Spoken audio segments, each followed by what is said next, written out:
Assalamualaikum warahmatullahi wabarakatuh. Hai kawan-kawan semuanya. Nah, dalam video kami kali ini kami akan membahas tentang ruang lingkup kesehatan mental. Sebelum itu, perkenalkan kami dari kelompok 2. Saya sendiri Farizal Azim Yusman selaku moderator dalam video kami kali ini, dan kemudian ada rekan saya Vigo Fadi, dan kemudian ada Helen Siar. Nah, dalam video kami kali ini kami akan membahas apa sih tujuan dari mempelajari kesehatan mental, kemudian apa saja sasaran dari kesehatan mental ini, dan kemudian apa sih hubungan kesehatan mental ini dengan bidang ilmu lain, dan apa saja kesalahpahaman tentang kesehatan mental ini pada masyarakat awam. Kemudian kami akan di dalam video kami kali ini kami akan membahas pihak mana saja yang terlibat untuk mengatasi kesehatan mental ini. Oke, baik, langsung saja kami akan membahas materi yang pertama yang akan disampaikan oleh rekan saya. Terima kasih. Tujuan mempelajari kesehatan mental. Kesehatan mental sama halnya dengan fisik yang kuat. Kesehatan mental sangat mempengaruhi pola pikir dan tindakan seseorang. Oleh sebab itu, pentingnya kita mempelajari tujuan dari kesehatan mental itu sendiri.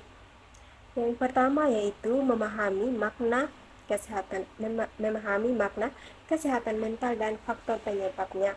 Yang kedua, memahami pendekatan yang digunakan dalam penanganan kesehatan mental. Yang ketiga yaitu memiliki kemampuan dasar dalam usaha peningkatan dan pencegahan kesehatan mental. Yang keempat, memiliki sikap proaktif dan mampu memanfaatkan sumber daya dalam upaya penanganan kesehatan mental. Yang kelima yaitu meningkatkan kesehatan mental dalam masyarakat dan mengurangi timbulnya gangguan kesehatan mental masyarakat. Oke, selanjutnya materi sasaran dalam kesehatan mental. Sasaran utama dalam kesehatan mental adalah masyarakat.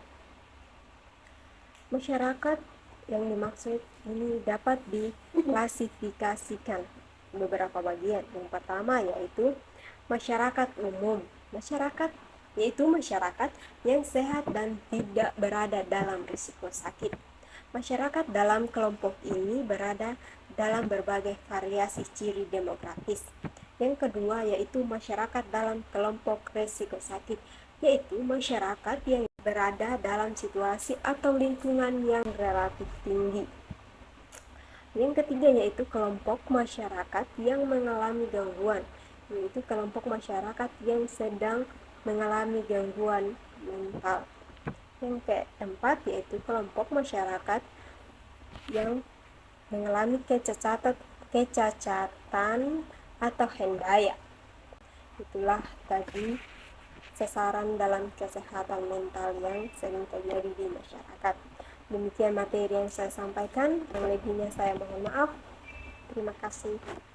Oke, selanjutnya itu ada mengenai apa sih hubungan kesehatan mental itu dengan bidang ilmu lainnya. Nah, menurut Crow, kesehatan mental itu bukanlah satu disiplin ilmu yang berdiri sendiri, melainkan disiplin ilmu yang dibangun oleh berbagai bidang lainnya. Nah, menurut Wallace Allen sendiri menyebutkan bahwasanya ada beberapa bidang yang terkait dan bahkan membangun kesehatan mental itu sendiri, seperti halnya bidang psikologi, medis, biologi, bahkan bidang agama, politik, dan juga ekonomi.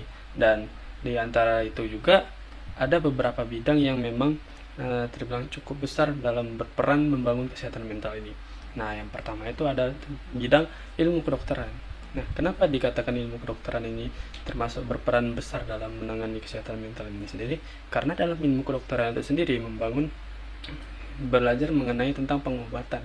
Bahkan peran dokter jiwa itu juga sangat berperan dalam sumbangsinya membantu masyarakat yang mengalami gangguan mental. Seperti halnya ada rumah sakit jiwa. Nah, itulah berperan penting kenapa ilmu kedokteran ini sangat membantu dalam menangani permasalahan kesehatan mental yang dialami oleh masyarakat. Nah, kemudian ada namanya bidang ilmu psikologi. Nah, ilmu psikologi sendiri bidang yang mempelajari tentang perilaku manusia. Perilaku manusia yang tampak, yang dilihat dari perilaku tersebutlah yang untuk mengetahui psikisnya, yang apa saja perilaku yang dilihat itu, apakah perilakunya normal ataupun abnormal. Untuk itulah bidang psikologi ini juga berperan penting dalam membangun kesehatan mental yang ada di masyarakat. Nah, kemudian ada bidang sosioantropologi, yang mana sosioantropologi ini bidang yang menekuni tentang budaya yang ada dalam suatu masyarakat. Nah, kenapa bidang sosioantropologi ini juga berperan? Ya karena kan dengan peran itulah membantu masyarakat dalam mengatasi permasalahan kesehatan mental, baik dilihat dari sisi kebudayaannya. Nah, itulah makanya ilmu sosioantropologi ini juga memiliki peran yang sangat penting dalam menangani permasalahan mental yang ada di masyarakat. Nah, kemudian ada bidang ilmu pendidikan. Nah, pendidikan ini juga sangat tidak asing bagi teman-teman semuanya, apalagi teman-teman kita yang pernah mengalami namanya sekolah. Mungkin ada kawan-kawan yang memang belum sekolah bisa tetap dapat mempelajari tentang gimana sih membangun mental yang baik itu. Nah, dengan kita memiliki pendidikan, maka kita insya Allah akan memiliki kontrol diri yang baik, karena di sekolah kita diajari namanya budi pekerti. Nah, dengan mempelajari budi pekerti tersebutlah kita dapat mengontrol emosi dan mengelola pikiran kita. Nah, kemudian ada disiplin ilmu lainnya. Disiplin ilmu lainnya itu ada berbagai macam, seperti halnya ada bidang agama, ada bidang ekonomi, bidang politik, hukum, dan lain sebagainya. Nah, dan saya akan membahas yang satu, bidang agama. Bidang agama sendiri merupakan bidang yang memang cukup berperan penting dalam membangun atau suatu pikiran yang sehat dan hati yang bersih. Dengan kita mendekatkan diri kepada Tuhan, maka insya Allah kita akan memiliki kepribadian yang baik. Nah, kemudian kesalahpahaman mengenai kesehatan mental itu sendiri. Nah, yang pertama itu kesehatan mental dianggap kesehatan mental yang bersifat individual. Nah, padahal kesehatan mental itu ditekankan kepada masyarakat. Kenapa demikian? Karena menurut Golden Break sendiri, kesehatan mental itu tak terlepas dari permasalahan individu, namun lebih ditekankan kepada masyarakat. Dan seandainya pun yang bersifat individu, maka itu ditangani langsung oleh tenaga ahli seperti psikolog atau tenaga ahli lainnya yang langsung menangani secara individual dalam permasalahan yang dialami oleh orang yang bersifat individu.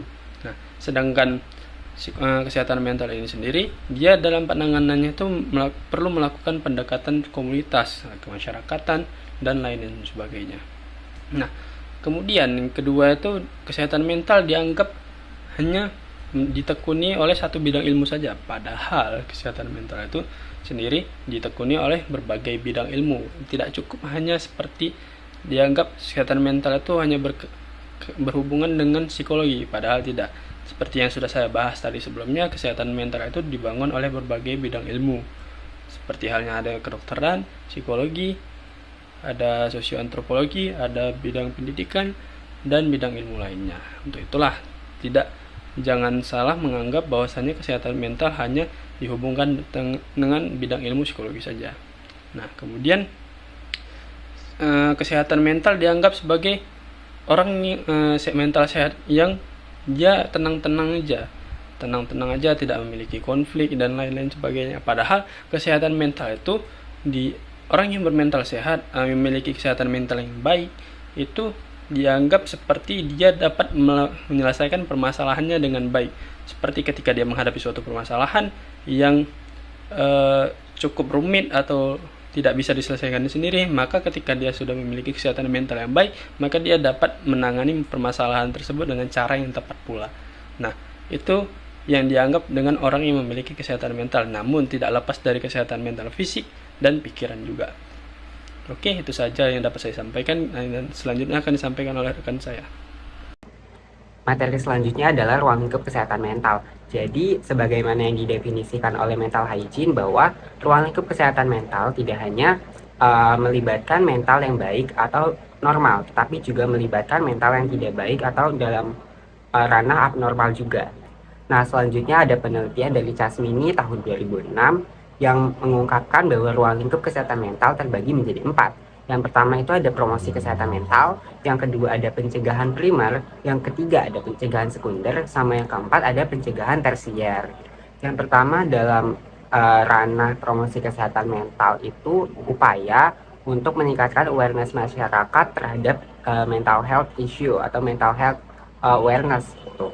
Nah, di sini kalau misalnya teman-teman tahu kayak akun-akun mental health kayak misalnya Menjadi Manusia, Stigma.id, dan masih banyak lagi seperti organisasi-organisasi yang saya ikuti misalnya Teman Nyaman atau Pasti ID, itu merupakan salah satu langkah promosi untuk mempromosikan kesehatan mental.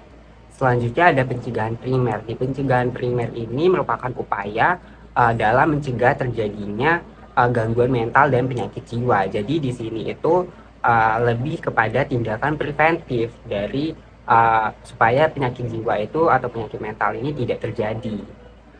Lalu yang ketiga adalah pencegahan sekunder. Di pencegahan sekunder ini merupakan suatu usaha dalam mendeteksi kasus-kasus secara dini dan memberikan pengobatan apa yang tepat kira-kira untuk kasus-kasus seperti A, B, atau C. Selanjutnya yang terakhir yaitu pencegahan tersier. Di pencegahan tersier ini individu sudah dilakukan rehabilitasi dengan maksud supaya individu ini tidak mengalami kecacatan atau ketidakmampuan yang permanen. Lalu ruang lingkup kesehatan mental juga sebenarnya tidak hanya terkotak-kotak dalam bidang psikologi saja. Kayak misalnya kita sebagai mahasiswa psikologi, artinya kita memang membahas kesehatan mental. Kesehatan mental itu ada di psikologi saja. Itu tidak seperti itu, teman-teman. Jadi ruang lingkup kesehatan mental itu nggak cuma hanya di psikologi atau di bidang kesehatan-kesehatan lainnya kayak kesehatan masyarakat, kedokteran, dan sebagainya. Tetapi juga bisa juga loh di bidang pendidikan, seperti misalnya di sekolah. Dengan di sekolah kan ada guru BK. Nah, guru BK juga bisa menjadi sarana dalam meningkatkan awareness anak-anak muridnya nih untuk meningkatkan awareness mereka terhadap isu kesehatan mental supaya mereka tidak jatuh mentalnya gitu. Kemudian juga bisa diterapkan di bidang pekerjaan atau bidang industri kayak misalnya di industri sendiri itu ada psikolognya gitu, psikolog khusus di industri. Nah, terus juga di industri itu kan berkaitan banget sama kerja dan penelitian juga sudah banyak menunjukkan bahwa stres kerja berdampak banget sama kesehatan mental seorang pekerja. Jadi mental health juga bisa diterapkan di bidang pekerjaan atau bidang industri. Nah, selanjutnya kesehatan mental juga bisa dalam ruang lingkup keluarga, kayak misalnya isu parenting. Sekarang ini banyak banget lagi dibicarakan tentang terkait isu parenting. Nah, kenapa parenting ini masuk ke dalam ruang lingkup kesehatan mental? Karena ketika parentingnya orang tua itu kurang baik, maka akan berpengaruh juga terhadap kesehatan mental anak. Tuh. Materi selanjutnya adalah pihak-pihak yang dilibatkan dalam kesehatan mental. Jadi siapa aja sih pihak-pihak yang sebenarnya terlibat dalam isu kesehatan mental ini sendiri? Apakah hanya anak-anak psikologi saja? Atau anak-anak kayak misalnya di FK atau di kesehatan masyarakat itu juga terlibat? Jawabannya semua elemen dapat terlibat. Mengapa demikian? Karena semua elemen itu bisa memberikan dukungan sosial terhadap individu yang mempunyai masalah mental. Karena pada penelitian-penelitian yang sudah ada, dukungan sosial itu sangat berarti loh bagi individu untuk mendapatkan mental yang sehat.